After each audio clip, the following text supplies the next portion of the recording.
Hey everybody, I'm Mike. This is Mike Miller Talks Life. Today's quote, love is more about action than words. I love you. It's a very common phrase. We hear it a lot. And it's nice sounding. But the question, is it enough? In the old musical that's still very popular, My Fair Lady, the song Show Me. It was just a great song. Words, words, words. I'm sick of words. If you are in love, show me. Love is more about action than words. And I think we need to get that if we want to improve our love life. A few statements about love. And the first is, love is needed. Needed. Spiritual leaders of all faiths tell us we need love. Psychologists, sociologists, even medical doctors agree we need to be loved. We all need, as Mother Teresa said, unconditional love. Being loved unconditionally has such a positive effect on us, and we really are incomplete without it.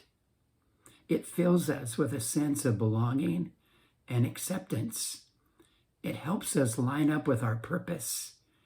It gives us this ability we need to face hardship and to start over after a failure. One of the saddest experiences from my time as a pastor of a church, a clergy, would be when I would encounter people who did not feel loved. They had family, they had friends, but they just didn't feel loved. And when we feel unloved like this, it pushes us into actions that we think will help us earn love from the people that are closest to us. It's a desperate place to be. Unconditional love is, I love you no matter what. Second thing about love is, it is a feeling. Some people are against this idea. Love's not a feeling, but it is. Feelings are part of loving somebody. In those first days of meeting someone you love, it's a lot about feelings. Some people think love is only feelings, and so when the feelings are there, we love each other. When the feelings are gone, I guess the love's gone, so we move on. And that's a little naive and shallow. Love is much more than feelings. Feelings are there, but love is more than that. Love is spoken. The quote tells us this. Love is more about action than words. So words are a part of love. We need to say it. We need to hear it said. We need to say it to our families. We need to express our love verbally and even musically. I mean, there are many love songs, many love poems. Many have written love letters. I don't know that that's so common today, but there was a time when that was a big deal.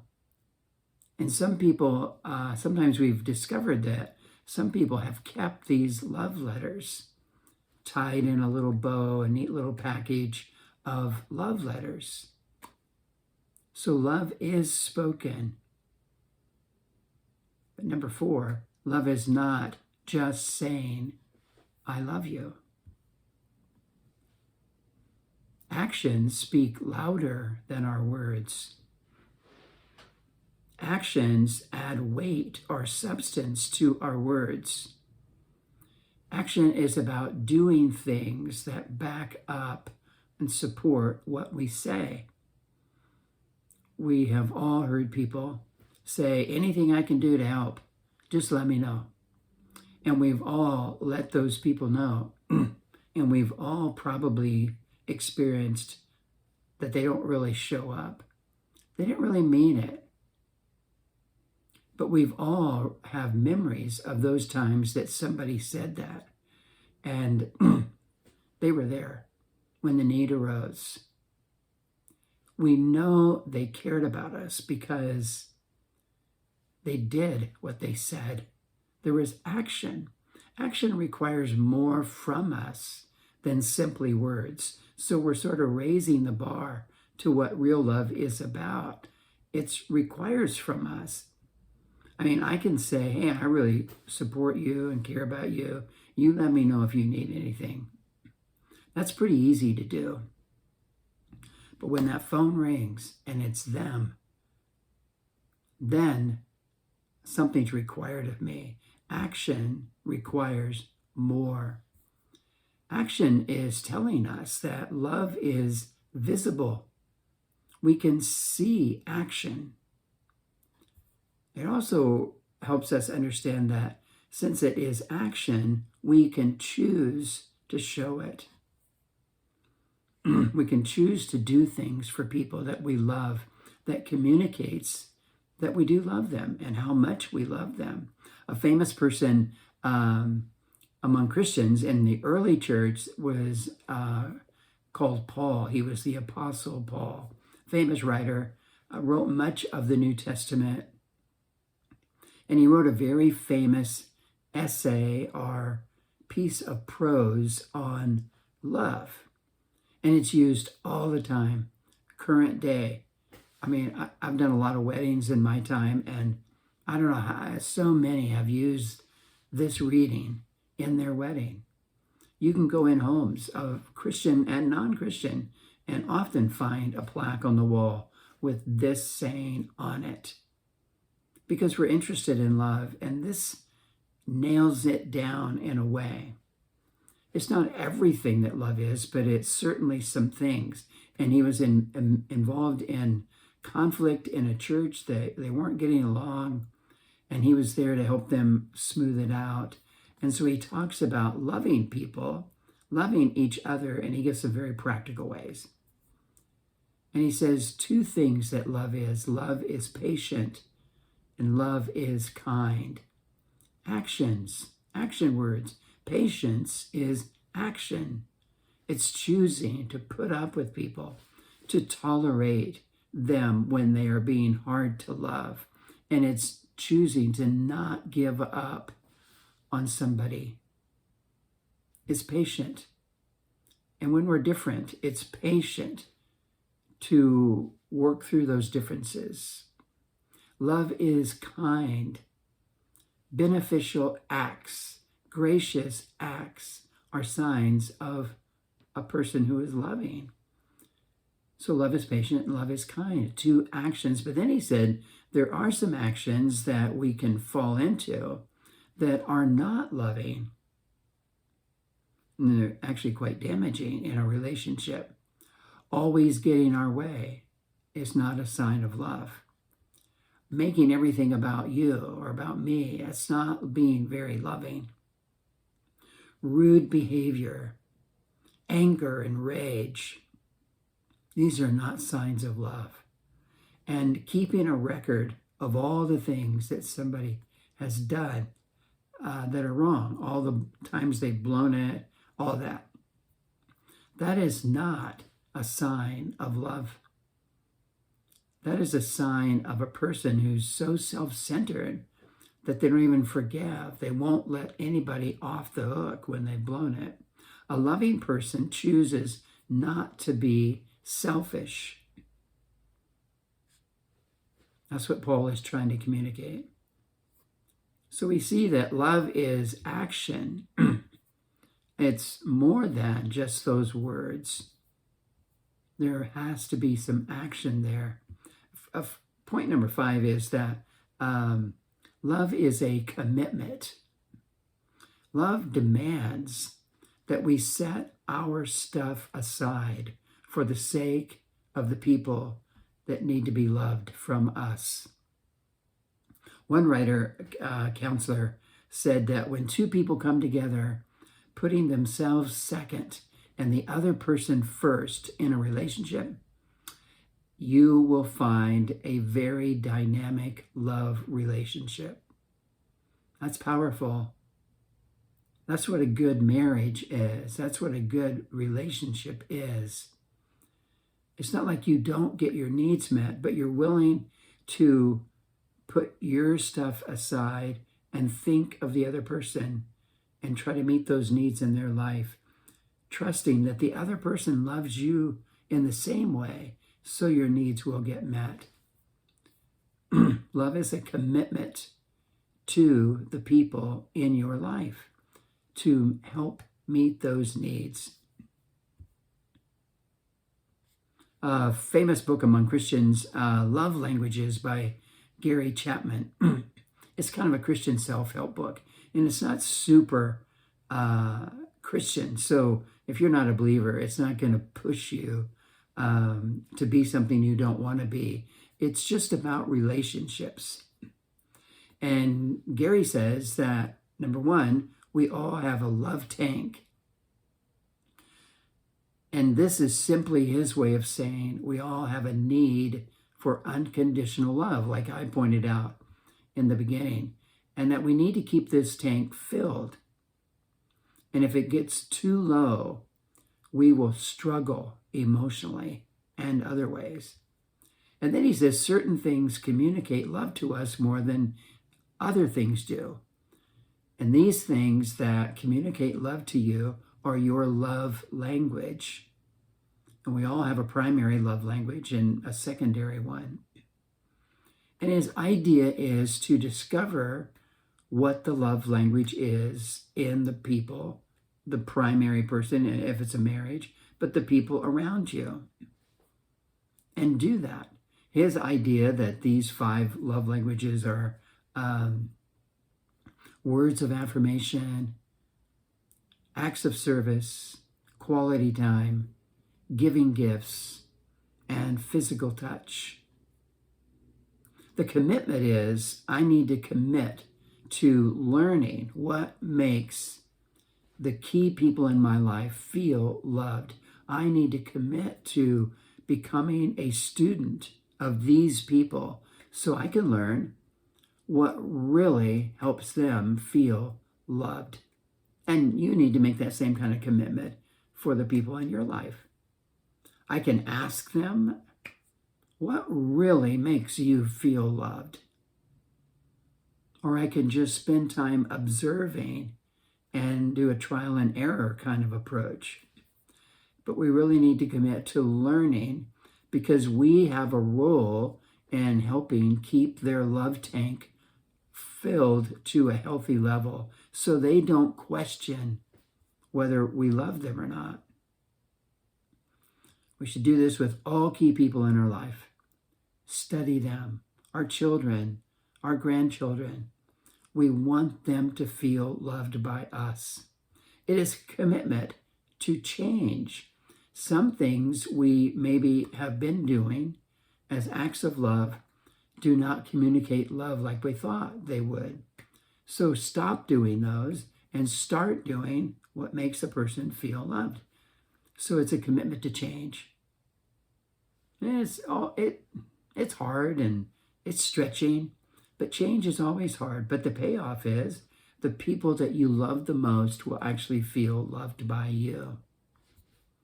Love is really meeting the needs in someone's life. And that's what this love language thing is all about. And there's also a commitment to monitor a person's love tank. That need we all have to be loved unconditionally. Monitor that. What are the signs that they're starting to feel unloved? Get to know those. Track those. And then step it up. Maybe you've been a little forgetful. And then just step it up. And that's how this works. It's a commitment to keep people in your life, to meet their needs, love needs. Number 6, it's the last one. Love requires different expressions. Love will be expressed differently because people that we love are going through different things. They're in different places as they go through life. And we want to be loving. And love is about meeting needs. So I found these little points. They're really good. I'm not sure where they originally came from, but that doesn't matter. Just little statements. Love is tender. Tender love sometimes. When somebody's going through a real hard time and they really don't need a snap out of it kind of a talk. They just need tenderness. Maybe they've been beat up by life. Maybe they've gone through a string of hard days, or work is real demanding, or maybe your children are going through something and they need tender love. Sometimes love needs to be tough. It's tough love. Nobody likes this, but sometimes you have to confront people. You have to say what needs to be said.